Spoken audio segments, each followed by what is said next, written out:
पुस्तक बालकों से माता पिता का व्यवहार कैसा हो। लेखक पंडित श्री राम शर्मा आचार्य। बालकों से माता पिता का व्यवहार कैसा हो। Page in the home link नामक एक संगठन बनाकर शिकागो में कुछ बच्चों ने निश्चय किया कि वे अपने घरों में शांति का वातावरण बनाए रखने के लिए प्रयत्न और आवश्यकता अनुसार सत्याग्रह करेंगे। बच्चों के इस प्रकार के संगठन और उनके इस संकल्प की बाल स्वभाव कहकर अपेक्षा की जा सकती है, किंतु मनोवैज्ञानिक विश्लेषण किया जाए तो पता चलेगा कि इस तरह के प्रयत्न के पीछे बच्चों की कौन सी आंतरिक पीड़ा उद्भासित हो रही है। बात यह है कि इन दिनों यूरोप के अन्य भागों की तरह शिकागो में भी चमक दमक रूप सज्जा वासना विलासिक जीवन में इस तरह ओछापन बढ़ता जाता है तो उससे पारिवारिक बंधन, दाम्पत्य प्रेम और परस्पर आत्मीयता के भाव नष्ट होने लगते हैं। स्वार्थ के साथ कलह, कपट, कुविचार और दुष्कर्मों का प्रभाव बढ़ जाता है। कहना न होगा कि इसका सबसे कटु प्रभाव सौम्य एवं सुकोमलता चित्त बालकों पर ही पड़ता है। वे अपने माता पिता के प्रति ही नहीं, समाज के प्रति भी उदासीन होने लगते हैं। ये वृत्ति धीरे धीरे उद्दंडता और अपराध में परिवर्तित हो जाती है। इस प्रकार के प्रयास का मूल संकल्प ऐसे ही कारणों से भोले भाले बच्चों के मन में पैदा हुआ। इस लिंग के प्रधान 24 वर्षीय बालक हीदर ग्रे ने बताया कि हमारे माता पिता आपस में झगड़ते हैं या अपने स्वार्थ को लेकर कलह और मनोमालिन्य उत्पन्न करते हैं, तो घर में जो क्षोभ और दुराशा का वातावरण बनता है उससे हमें घुटन अनुभव होती है। यदि एक का पक्ष ले तो दूसरे के कड़वे वचन सुने, जबकि दोनों ही वाहें अपनी हैं तो माँ से बिछुड़ते हैं तो पिता से स्नेह, प्रेम और आदर से वंचित, पिता से हृदय जोड़ रखे तो माँ के वात्सल्य, सौम्यता और दुलार को खोएं। हमारे लिए दोनों की स्थिति कष्टकारक है। इसलिए अब बुराई के विरुद्ध सत्याग्रह करने का निश्चय किया है। हीदर ग्रे जब अपने परिवार और बालकों की इस मनोदशा का वर्णन कर रहा था तो भाव तिरेक से बार बार उसके आंसू भर आते थे। गला रुध जाता था। इससे पता चलता था कि बच्चों के लिए प्रेम, स्नेह, शांति और सौम्यतापूर्ण व्यवहार का कितना अधिक महत्व है। इन रसभरी भावनाओं का आकर्षण हो तो बच्चों को महान व्यक्तित्व बड़ी सुगमता से प्रदान किया जा सकता है। पारिवारिक जीवन में दुराग्रह, दुष्प्रवृत्तियों के बढ़ने की यह स्थिति कितनी चिंताजनक है और उस दिशा में अभिभावकों को कितनी जिम्मेदारी का पालन करना चाहिए, इसका अनुमान इस समाचार से होगा। बच्चों ने निश्चय किया कि जड़ालू माता पिता को गृह दंड देंगे कि उनके बच्चे उनके प्रत्येक झगड़े के बाद 1 सप्ताह तक बात नहीं करेंगे। यह दंड यद्यपि बालकों की आत्म पवित्रता के अनुरूप ही है, पर इससे उन अभिभावकों पर कितना प्रभाव पड़ेगा कहा नहीं जा सकता। यदि वे स्वयं स्थिति की गंभीरता को नहीं अनुभव करते और अपनी मनोवृत्तियाँ बदलने के लिए स्वेच्छा से राजी नहीं होते, यदि पति पत्नी का एक समझौता कर ले कि अपने बच्चों को पोषण, विकास और उन्हें सज्जन, उदार, सद्गुणी बनाने के लिए वे परस्पर अधिक प्रेम, सौजन्यता, उदारता और आत्मीयता का जीवन जिएंगे और भोग वासना, अधिक कलह बढ़ाने वाले और प्रेम संकलिन करने वाले कारणों को जन्म नहीं देंगे, तब तो बच्चों का यह सत्याग्रह भी सफल हो सकता है। अन्यथा बालक तो बालक ही हैं, इससे अधिक विचार और क्या कर सकते हैं। यह बात सुनने में तो जरूर कुछ अटपटी सी लगेगी। प्रेम और दुश्मनी क्या अजीब बात है, किंतु यह नितांत सत्य है कि कुछ अभिभावक प्रेम के नाम पर बच्चों से दुश्मनी करते हैं, अर्थात उनका प्रेम प्रदर्शन कुछ इस प्रकार का होता है जिससे कि उन्हें बड़ी हानि होती है। कुछ अभिभावकों का स्वभाव होता है कि वे बच्चों के खाने पीने का बड़ा ध्यान रखते हैं। ध्यान इस माने में नहीं कि उसने ठीक समय पर खाना खाया कि नहीं, बच कोई ऐसी जगह ऐसी चीज़ें तो नहीं खा पी रहा है जो उसके स्वास्थ्य के लिए हितकर हो। ध्यान इस बात का रखते हैं कि क्या बात है कि बच्चे ने आज ठीक से नहीं खाया, क्या कुछ पसंद नहीं आए, न हो तो कुछ अच्छी चीज़ बनवा दी जाएगा या बाजार से कुछ बढ़िया चीज़ ले दी जाए। ऐसा करने से बच्चे चटोरे और तरह तरह की चीज़ें खाने के आदी हो जाते हैं। उनको स्वास्थ्य और अस्वास्थ्य की चीज़ों का ज्ञान नहीं रहता। वे उपयोगी और बाजारू होते हैं, जिससे उन्हें घर की बनी सामान्य और साधारण चीज़ें अरुचिकर हो जाती हैं। बहुत से अभिभावक तो बच्चों को बार बार खिलाते हैं। माँ खाती हैं तो अपने साथ खिलाती हैं, पिता खाने बैठते हैं तो अपने साथ बिठा देते हैं और अलग से तो भोजन करना ही पड़ता है। यह नहीं कि माता पिता अपने साथ केवल बिठा ही लेते हो, जब तक स्वयं खाते हैं तब तक उसे भी खिलाते हैं की कोशिश करते हैं, और यदि वह नहीं खाना तो उसे प्यार से अनुरोध करके या पैसे देने का वायदा करके खाने को विवश करते हैं। इस प्रकार जब उसको पाचन क्रिया बिगड़ जाती है तो तरह तरह की दवाइयाँ खिलाकर भूख बढ़ाने का प्रयत्न करते हैं। बहुत से अभिभावक बहुत सी चीज़ें बच्चों को खिलाते पिलाते रहते हैं। जैसे चाय पिलाई गई तो कुछ देर बाद दूध पिलाते हैं, फिर नाश्ते का नंबर आता, पुनः मैं तुम्हारे लिए केले लाया था, खा लिए या नहीं, और जाओ माँ ने अपनी मिठाई का एक हिस्सा तो ले लो जाकर। यानी उनका वे खाने पीने का कुछ ऐसा क्रम लगा देते हैं कि बच्चों को आध घंटे का भी अवकाश बिना खाए नहीं मिलता। कुछ अभिभावक दूध दही घी मलाई मक्खन आदि गरिष्ठ वस्तुओं का बहुत उपयोग ही स्वास्थ्य का आधार मान लेते हैं, उन्हें खूब खिलाते हैं।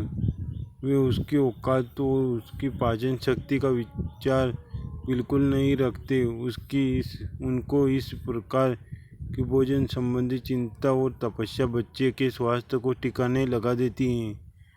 किंतु किया क्या जाए, उन्हें बच्चों से प्रेम जो है। बहुत से अभिभावक बच्चों को बहुत ही कीमती वस्तुएं पहनाने में मनोनिब अनुभव करते हैं। उनका दृष्टिकोण उपयोगिता का नहीं, तड़क भड़क शान शौकीन और प्रदर्शन का रहता है। वे बच्चों को स्वयं बाजार में ले जाते हैं और अच्छे से अच्छे कपड़े खुद उनसे पसंद करा कर खरीदते हैं। फिर वे चाहे कितनी ही कीमती, कमज़ोर और अनुपयोगी क्यों न हो, अभिभावक कोई दुर्बलता से दुकानदार खूब लाभ उठाते हैं। वे बच्चों की पसंद के कपड़ों का अच्छा खामा मूल्य वसूल करते हैं। जो कपड़ा बच्चे पसंद कर लेगा वे लेने से इनकार नहीं कर सकते। इधर इस छूट के कारण बच्चे वस्त्रों की उपयोगिता उससे संबंधित मितव्ययिता को अपने मजबूत व टिकाऊ होने के विचार से वंचित रह जाते हैं और जीवन पर उसका महत्व नहीं जान पाते। बच्चों के पास बहुत से फैशन दिखाऊ और कीमती कपड़े होने से वे उनकी बार बार पहनने, बदलने और दिखाने में ही लगे रह कर अन्य कामों की ओर बहुत कम ध्यान दे पाते हैं। साथ ही कपड़ों की बहुना न होने से उनको ठीक से रखने और ठीक से उपयोग करने की ओर से लापरवाह हो जाते हैं। बहुत अच्छे कपड़े पहनने होने के कारण कोई काम करते वक्त उनका ध्यान कपड़ों की ओर अधिक काम की ओर कम रहता है, जिससे कोई काम वे सुचारू रूपता से नहीं कर पाते, फलतः किसी काम के दक्ष भी नहीं होने पाते। इससे अतिरिक्त वे साधारण कपड़ों वाले अन्य बच्चों से अपने को श्रेष्ठ और अमीर समझते हैं, जिससे उनके स्वभाव में विषमता का भाव पैदा हो जाता है और वे अपने साथियों को भी हे दृष्टि से देखने लगते हैं। उनका अभिमान उनके व्यवहार में व्यक्त होने से दूसरे बच्चे उनसे ईर्ष्या और घृणा करने लगते हैं। इस प्रकार से दोनों ओर से विषमता की खाई और चौड़ी हो जाती है। कुछ बच्चों पर इसकी प्रतिक्रिया हीन भावना के रूप से होती है, जिससे वे अपने भाग्य और अभिभावकों को मन ही मन कोसने लगते हैं। इस प्रकार भावों में एकता का अभाव हो जाने से समाज में बहुत तरह के असंतोष पैदा हो जाते हैं, जो सामाजिक दृष्टिकोण से बहुत अहितकर हैं। अब आती है बच्चों के जेब खर्च की बात। सब कुछ अच्छा पहनने ओढ़ने के बाद अगर बच्चे की जेब में खाने उड़ाने के लिए पैसे नहीं हैं तो कोई बात ही नहीं बनती। स्कूल चलते वक्त या कहीं जाते समय बच्चों को कुछ पैसे देना एक साधारण सी बात है। जब बच्चा हर तरह खूब खा पी कर स्कूल जा रहा है तब उसको कुछ खाने के लिए पैसे देने का ठीक अर्थ है। स्कूल जा रहा है तब उसको कुछ कि वह उन पैसों को बिल्कुल फिजूल में खर्च करे और आगे के लिए अपनी आदत बिगाड़ ले। लेकिन क्या किया जाए, बच्चों से प्यार तो बहुत है, माता पिता का जी नहीं मानता कि बच्चा घर से खाली जेब स्कूल जाए। क्या पता उसका जी कुछ खाने को करने लगे या दूसरे बच्चे जेब खर्च करेंगे तो वह क्या उनका मुंह ताकेगा। इस प्रकार भविष्य भाव से वे उसे जेब खर्च के नाम पर कुछ फिजूल खर्च अवश्य देते हैं। इतने पर भी वह बहुत कहने सुनने पर नाश्ता स्कूल नहीं ले गया तो किसी के हाथ भेजने का खुद लेकर जाएंगे। उन्हें विश्वास किए बगैर धैर्य ही नहीं आता कि थोड़ी देर बाद स्कूल में उसे भूख जरूर लगेगी। यद्यपि भूख के बहुत देर तक बच्चे के आसपास से ऐसे गुजरने की कोई संभावना नहीं होती, तथापि प्रेमवश अभिभावकों को अपनी कल्पना में वह भूख से तड़पता नजर आता है। इस प्रकार का प्रेम उसके स्वास्थ्य के पीछे लटक लिए घूमने के सिवाय और क्या उपकार कर सकता है। यदि स्कूल से आने में उसी किसी कारणवश 15 मिनट की भी देर हो गई तो बस दौड़े दौड़े स्कूल पहुंचे और उसे अपनी हमराही के घर लेकर आए। बच्चे के लिए इस प्रकार की चिंता उसे बिल्कुल निकम्मा और अबोध बना देती है। साथ ही उसे ऐसा बंधन हो जाता है वह 10-15 मिनट की कमी खेल या मैच में ठहर भी नहीं सकता। कुछ अभिभावक जरा सर्दी बढ़ जाने अथवा पानी बरस जाने से बच्चे को स्कूल जाने से रोक लेते हैं और यह कहकर घर में ओढ़ लपेट कर बैठ रहने का निर्देश देते हैं कि कहीं सर्दी लग जाएगी और जुकाम हो जाएगा। इस प्रकार के अनैतिक बचाव और हिफाजत तो बच्चा बिल्कुल सुकुमार और अहिष्णु हो जाता है। जब तक सर्दी गर्मी का बहाना करके पढ़ने से जी चुराने लगता है। फिर यदि जब कभी वह खेलने कूदने की इच्छा करता है तो उसे यह कहकर निरुत्साहित कर देते हैं कि बच्चों का खेलना ठीक नहीं है, खेलने से चोट लग जाती है। इस प्रकार अभिभावकों को प्रेमवश उसके स्वास्थ्य के साथ किए गए अन्याय के निराकरण की जो थोड़ी बहुत आशा की जा सकती थी, वह भी उसके खेलने कूदने पर प्रतिबंध लग जाने से समाप्त हो गई थी। वह भी उसके खेलने कूदने अतः इस प्रकार का सारा लाड़ दुलार मिलकर उसे अस्वस्थ कर ही देता है। पथ्य में यदि बच्चे को कुछ खाना पीना मना कर दिया गया है तो उसे जितना कष्ट बच्चे को नहीं होगा, उससे अधिक स्वयं उन्हें होगा। वे बच्चे के निराहार की कल्पना से व्यस्त हो उठेंगे और खाना न सही खाने की बातें करके ही अपना और उसका मन बहलाएंगे। क्या तुम्हें भूख तो नहीं लगी? मुन्ने जरूर लगी होगी, कल डॉक्टर साहब ने जरूर खाने के लिए कहेंगे। आज और धीरज रखो, कल फिर खूब अच्छी अच्छी ये चीज़ें वह चीज़ें खाने को देंगे। बाजार से अमुक दुकान से अमुक चीज़ ला देंगे। गर्ज की यहाँ तक खाने पीने की बात करेंगे कि अच्छा न होते हुए भी उसकी भोजन वृत्ति जाग जाती है और तब उसका लाला झूठी भूख अनुभव करके खाने के लिए जिद करने लगता है, जिसका फल यह होता है कि माता से बचा तो पिता और पिता से बचा तो माता भोजन अवश्य करा ही देती हैं। निदान रोग की आयु एक दिन से बढ़कर एक सप्ताह हो जाती है, किंतु लाभ न होने की शिकायत डॉक्टर से करते हैं। बहुत कुछ पूछने पर भी जहाँ तक संभव होता है अपने प्यार की कारगुजारी डॉक्टर से छिपाए रहते हैं। कोई माता पिता डॉक्टर की ये पथ में कुछ हल्का सा हेर फेर अपनी ओर से कर लेने में कोई हर्ज नहीं समझते। जैसे डॉक्टर ने केवल परवल का पानी बदलाया है तो वे पानी की साधारण शोरबे का रूप देने का कोई उपयोग नहीं मानते।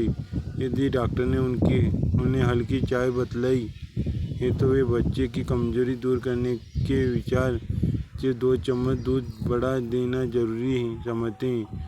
इस प्रकार यदि रोग काल में बच्चों को प्यार करने वाले अभिभावकों को क्रियाकलाप का पूरा ब्यौरा दिया जावे तो स्पष्ट पता चल जाएगा कि बच्चे के प्रति उनके प्यार का क्या अर्थ है। बहुत से अभिभावक अपने बच्चों को बहुधा दूसरे बच्चों के साथ खेलने नहीं देते। उन्हें अपने बच्चों के सिवाय दुनिया के सब बच्चे लड़ाकू और झगड़ालू दिखाई देते हैं। उनके बच्चे को रोकने के लिए वे ऐसा भाव उनके मस्तिष्क पर थोप देते हैं जिससे यह अन्य बच्चों को लड़ाकू और झगड़ालू समझकर उनसे डरने लगते हैं, जिसका फल यह होता है कि वे अकेले पड़ जाते हैं और कुछ दिनों में उन्हें एकाकीपन का विवाद घेरने लगता है। वे उदास रहने लगते हैं, उनका सारा मानसिक विकास रुक जाता है।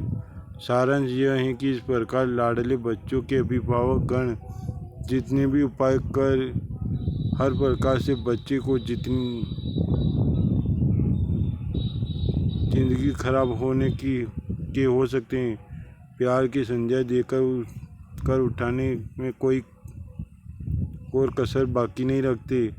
अब यह अपने भाग्य में कुछ बन जाए तो दूसरी बात। इस प्रकार का प्यार बच्चे के साथ दुश्मनी के सिवा और क्या कहा जाएगा। नीति यही होनी चाहिए कि एक आंख दुलार की, एक आंख सुधार की, तभी बच्चे का संतुलित विकास संभव है।